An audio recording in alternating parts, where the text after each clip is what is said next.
My name is Kev, no credit Spencer, you know what I'm saying? I'm from, originally from North Carolina, grew up between North Carolina and South Carolina, and got my start in the music industry in Atlanta, and now I bounce between Atlanta, New York, LA, just doing my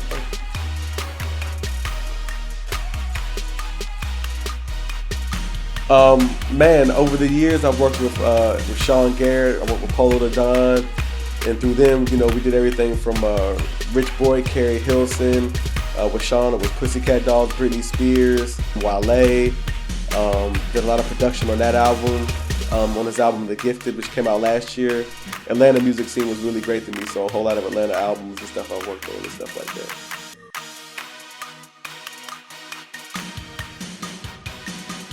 I made my first little bit of money off of music when I was 15, and I was just doing beats for the local, groups where I'm from in Florence, South Carolina, high school and stuff like that. I pretty much knew somewhere in the back of my mind from the first time I actually started making beats and stuff like that that I wanted to do music.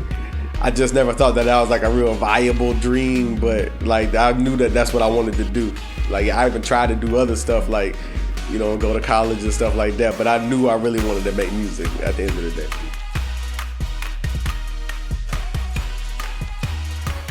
I was in a group called Real Estate, and we was doing all right. We was doing shows and stuff, and we had gone to Atlanta to do some shows. In Atlanta, it's just woke me up, and I was like, man, this is where we need to be.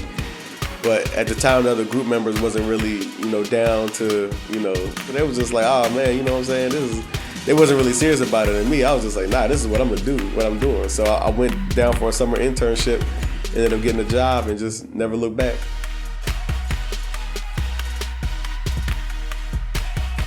The move you have to make is find out what studio has the big clients, what studios is popping, and do anything you can do to get on at that studio that's popping or to get in that circle. Now it's different for everybody, that was my path. Some people just make beats and email them and it works out. But me, I think that you need to get around who's ever got a situation that's popping and work your set and get involved somehow, and don't get involved from the standpoint of looking what can somebody do for you. Get involved from the standpoint of you just trying to get in and help, add to somebody's situation, and once you do that, you get in and you go run for food or you go do whatever, and then people see you working hard at that and be like, man, what else you got? And then you'll have your chance to do something else.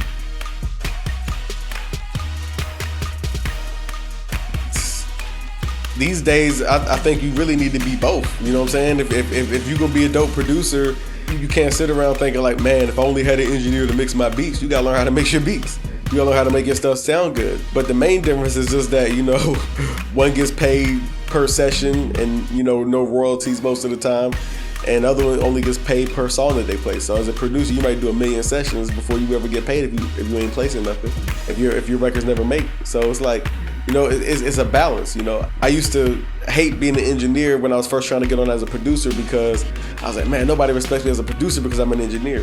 But now it's a blessing that I know how to engineer so well, because even the best producer doesn't place everything that they make.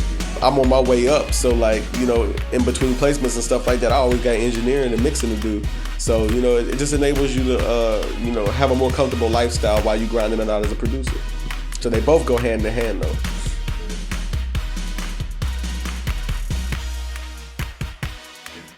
Oh man, I expect my assistant engineer to anticipate what I need before I know what I need. I expect the assistant engineer to be paying attention so well. If he sees me looking for something, he knows what I'm looking for. When the client goes into the booth, the assistant engineer is running there to adjust the mic and making everything happen.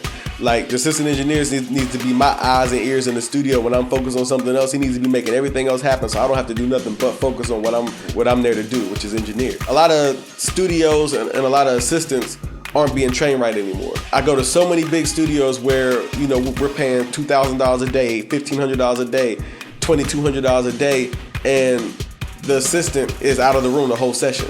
If you're a future assistant, or if you are an assistant that does that, man, you aren't helping yourself, because to make that transition from assistant engineer to engineer, it's gonna take not just the studio staff that you work at believing in you, you really gonna get your best clients from other engineers.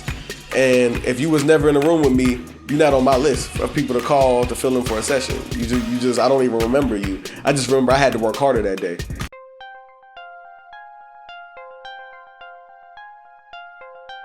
Right now, we're getting real heavy into Wale's album right now.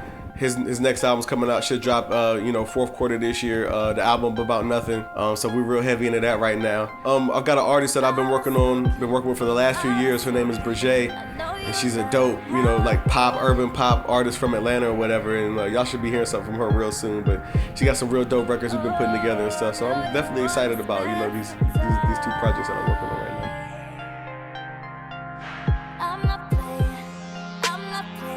Don't do it. No, I'm just playing. Nah, for anybody up and coming, my advice is just to be like, just do you. Like learn the technology. I don't care if you're an artist, producer, or anybody. Learn Pro Tools. Because there's a lot of top artists out here that's not waiting around for no engineer or to be able to do something. They'll get on Pro Tools and do what they need to get done. They'll record themselves and they'll do whatever needs to happen. So you don't have any excuses. If you got a laptop, go and get the Pro Tools software. Learn the stuff that's gonna make your sound. And as an artist, it's most important for you to know what makes your sound, because you're gonna run around working with a bunch of different engineers, a bunch of different studios, and you need to be able to consistently deliver. So you just gotta know your sound, man. And I think that's just the most important thing I can tell anybody. And always work on it. Always work to improve it.